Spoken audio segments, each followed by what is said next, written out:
Welcome to SportsHeads. I'm Kevin Cadle. I'm joined by Sam Morgan, who's a reporter with Verge Magazine. We'll also have Cecil Martin joining us from Skype from in America. He's in Tampa Bay, enjoying the sunshine and everything else. But we're going to start off today's NFL show with the AFC East, starting with the New England Patriots. The New England Patriots have their governor, the man in charge, Bill Belichick. Bill Belichick, where do you start? 226 wins, 80 losses, been there for 18 years. No questioning his ability to run a very tight shop. You're talking about running a tight shop. You know, this past week, one of the additions to their team, Stephon Gilmore, got into a little kerfuffle at practice. Yes, and notably with a team member that's been there a long time himself, in Elderman. But it does not matter whether you've been there a long time or you've been there for 5 minutes, the rules are still the same with Belichick. Both ejected from practice, every other player respects that, they respected that, and they've just got on with things and they're going to prepare for another Super Bowl potentially. Yeah, another Super Bowl. And you're talking about Super Bowl, what about the MVP of the previous Super Bowl, Tom Brady? 40 years young and still slanging that football. Still going, yes, and 40 years, like you say, 40 years young. Is it a question of if he's going to deliver again? I think it's going to be when he delivers again. Their number one competition in the AFC East will be the Miami Dolphins. And if you look at some of the things we see on this graphic with the Miami Dolphins, yes, I'm looking at this Miami Dolphin graphic. The thing that's standing out for me is Lawrence Timmons, the only one who's been added to that defensive side of the ball. They have the 30th worst rushing defense in the National Football League, giving up 140 yards a game. Here's a team that last year they were the playoffs. Are they a one-year wonder as far as getting to the playoffs? I think it's going to come down to injuries again. I think if we look at the division, which we're obviously doing today, you'll see that maybe this is still another year they can obviously get through and get to the playoffs again. I think Turnhill, I think with him, it's going to be a question of his arms and his knees. Mm-hmm. Unfortunately, I did see him hobble off in training in the week. So let's see if he can last. But I think he can carry him through again. What about Jay Ajayi? You know, and you're talking about injuries and problems. What's up with Jay? Ups and downs ever since he's joined the league.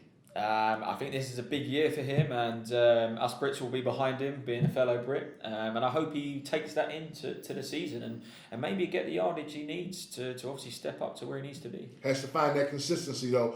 1,272 rushing yards, outstanding. But he had 9 games where he ran the ball for 59 yards or less. He has to pick that aspect of his game up. But there are other British players who are in the National Football League. Millie Watson now with Denver, and Jack Crawford now with the Atlanta Falcons. You know, but they're defensive and offensive linemen. Jay Ajayi is the guy that scores touchdowns. That's a big difference for the British public. And that's something he should take into account. I think if he can be almost the poster boy for Brits now, and get those touchdowns, and there's plenty of games as we discussed briefly there about the international series. Now's an opportunity for him to really put his name in lights over here in Britain. Got Miami Dolphins as their second place team in the division. Squad we're looking at will probably come in 4th place. New York Jets last year last season won 5 games in total. And you're looking at this graphic, and the thing that stands out for me is, we looked at the strength. They can run the ball with the Matt Forte. But the quarterback position is in a flux. You got a 38-year-old journeyman. You got a 30-year quarterback who had 4 starts. And by the time he got to his 4th starts, Bryce Petty, he was hurt. He's been out trying to regain. You got Christian Hackenberg, the 2nd-year quarterback, who has yet to throw a football. But a lot of people are saying, just put Hackenberg in there. Let's find out, because if not, the Jets are going to be in that same position next year, looking to see who they can find as a quarterback. And the reports are in now, sort of saying about tanking.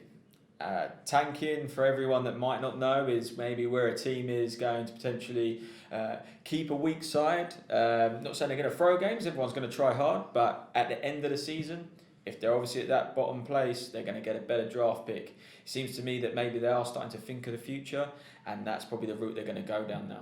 You're talking about from last season, Game 1, 2016 season, the New York Jets only have 10 out of the 22 guys who started in that game that are back with their team. A guy who was really on the hot seat, I mean, his steam coming off of him. I mean, his seat is hotter than fish grease, is Coach Todd Bowles. Here's a guy, lack of discipline, making a lot of major mistakes. And Todd Bowles came in. He comes in from that side of football. That's the defensive side of football. The New York Jets are atrocious on the defensive side of the ball. Yeah, and I think there's going to be loads of question marks everywhere in every department, not just the roster, but obviously the management team. And, you know, I think at the end of the season, if they're not in the place they want to be, and obviously be able to put those changes in place, I think there's going to be change like we might see with Sean McDermott coming in at the Bills. You're talking about Sean McDermott. Look at the Bills and, you know, their team, they've had some pluses, they've had some minuses. I think the biggest plus they've had coming in is bringing Sean McDermott in as the coach. You know, you lost Stephon Gilmore, you lost their leading tackler in Zach Brown on the defensive side of the football. But when you look at the Buffalo Bills, there is a lot of work to do. And one of the things for me that stands out is that Sean McDermott coming in, his number one job is going to have to be to get that discipline in order. Indeed, but this is a blank canvas for him now. He's come in to do that job. He's got to look at obviously who's available and who's going to get through the whole season. There's always question marks behind Watkins, and I think everyone knows that as Buffalo fans. I think it's a good job for him, really. I think Buffalo have got the potential to obviously in years to come be, you know, challenging. And I've always had that at the off season. These teams could go somewhere, but, you know, as we know, first two games never go too well and it becomes back to normal. Well, I think for Buffalo Bills and the New York Jets, I'm sure they're happy with their initial opponents because they opened this slate a 2017 season going up against each other. But one of the guys for the Buffalo Bills that is going to need to be what they say, the best ability is availability, is Sammy Watkins. And yeah, as you know, touched on there with Sammy, it is about availability and whether he is actually going to see through every single game or at least be there and not get injured in practice because we seem to see that. However, if you do get a chance, do check him out from the last week. You know, he's making one-handed catches look very easy. And his ability's never been the question mark. It is all about availability. And, you know, fingers crossed because it's always nice to see a player like that in the league.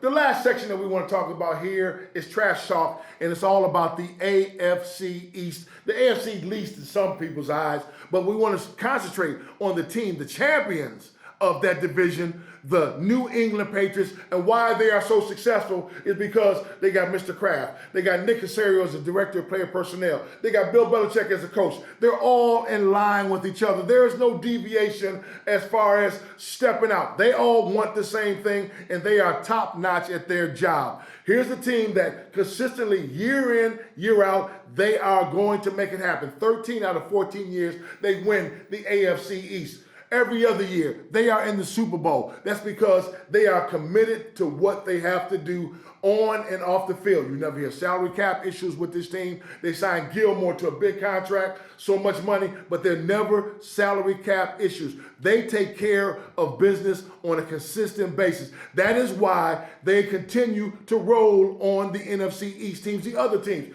I just got finished watching a movie Friday with Ice Cube, and there's a character in there, Debo. Debo was this guy that just beat up on everybody in the neighborhood. That's when you talk about the New England Patriots. They continue to beat up on everybody in the neighborhood. By the time the film ended, you know, Debo was not the main guy anymore, but it's going to be a while before these New England Patriots end their reign as the champs of the NFC or the AFC East with Buffalo, New York, and Miami. SportsHeads, we enjoyed you picking up with us today. Thank you for joining us.